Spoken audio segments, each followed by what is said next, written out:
बहुत समय पहले की बात है। माधवपुर नामक गांव में एक गरीब किसान अपनी बूढ़ी अम्मा के साथ रहा करता था। उसके पास एक छोटी सी जमीन थी जो कि बंजर हो चुकी थी। फिर भी वह दिन रात उस पर मेहनत करता था।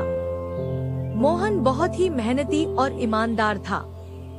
वह एक आत्मविश्वास से भरा हुआ व्यक्ति था जिसे न हालातों से डर लगता था न ही लोगों की बातों से। हर दिन सूरज उगने से पहले ही वह उसी आत्मविश्वास के साथ उठता और अपने खेत की ओर बढ़ता जहां सिर्फ बंजर जमीन थी, लेकिन उसके सपनों की हरियाली छिपी हुई थी। उसे यकीन था कि एक दिन उसकी मिट्टी उसे जरूर जवाब देगी, सोने जैसी फसल बनकर। ओ बेटा मोहन, तेरे लिए मैंने जमींदार से बात कर ली है। वो तुझे अपने पास काम पर रख लेंगे। तू भी जाकर उनसे एक बार बात कर ले बेटा। अब हमारे बस की बात नहीं रही। कम से कम वहां रहकर तू अपना गुजारा तो कर पाएगा। मुझे तेरा बहुत ख्याल है मोहन, इसलिए यह कदम उठाया। जाकर बात कर ले, सब ठीक हो जाएगा।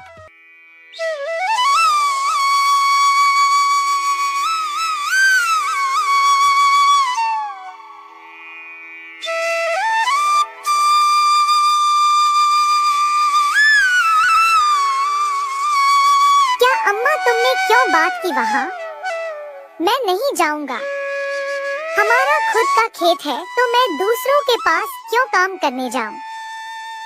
मैं गरीब सही मगर खुददार हूँ। मैं अपनी मिट्टी में पला हूँ, उसी में पसीना बहाऊंगा। चाहे जितनी भी मुश्किल हो अम्मा, मैं अपनी ही जमीन पर मेहनत करूंगा। किसी और की नौकरी नहीं करूंगा। अरे मोहन, उस बंजर जमीन में क्या उगाएगा तू? वो जमीन अब बिल्कुल बेकार हो गई है बेटा। ना उसमें नमी बची है ना जान। तू अपनी जिंदगी यूं ही जाया कर देगा। उस जमीन को संवारते संवारते मैं जानती हूँ तेरा हौसला बड़ा है, पर बेटा हौसले से पेट नहीं भरता। तू मेरी बात मान ले। वो जमींदार कम से कम तुझे रोज की रोटी तो देगा। अपनी जिद छोड़ दे बेटा। तू थक जाएगा पर वो जमीन कुछ नहीं देगी तुझे। अरे अम्मा, तुम बेकार में ही इतनी परेशान हो रही हो। देखना, एक दिन मैं उसी जमीन से सोना निकालूंगा। यह जमीन ही हमारी सबसे बड़ी ताकत बनेगी। मोहन खेत में काम कर ही रहा था कि तभी वहाँ पर एक आदमी आकर बोला, अरे मोहन भैया, आपको भी मानना पड़ेगा। आप फिर से इस बंजर जमीन पर मेहनत कर रहे हैं। अरे मंगेश भैया, अब क्या करें? जमीन हमसे ज्यादा मेहनत करवा रही है, पर क्या करें? धरती तो माँ समान होती है।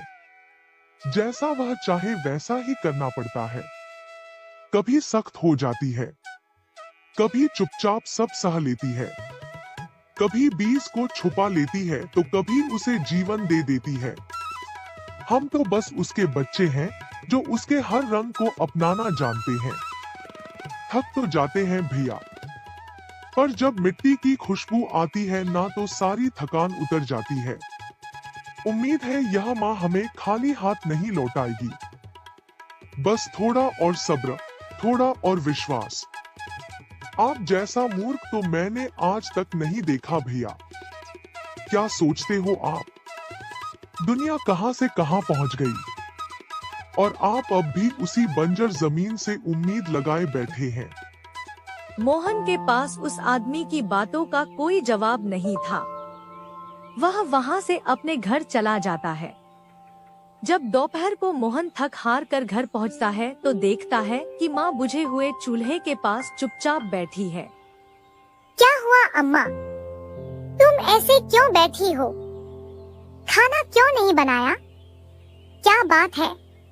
बेटा, चूल्हा जलाने के लिए लकड़ियाँ नहीं है, इसीलिए चूल्हा कैसे जलेगा? बस इतनी सी बात है अम्मा। मैं अभी जाकर ले आता हूँ लकड़ियाँ। मोहन लकड़ियाँ लाने जंगल चला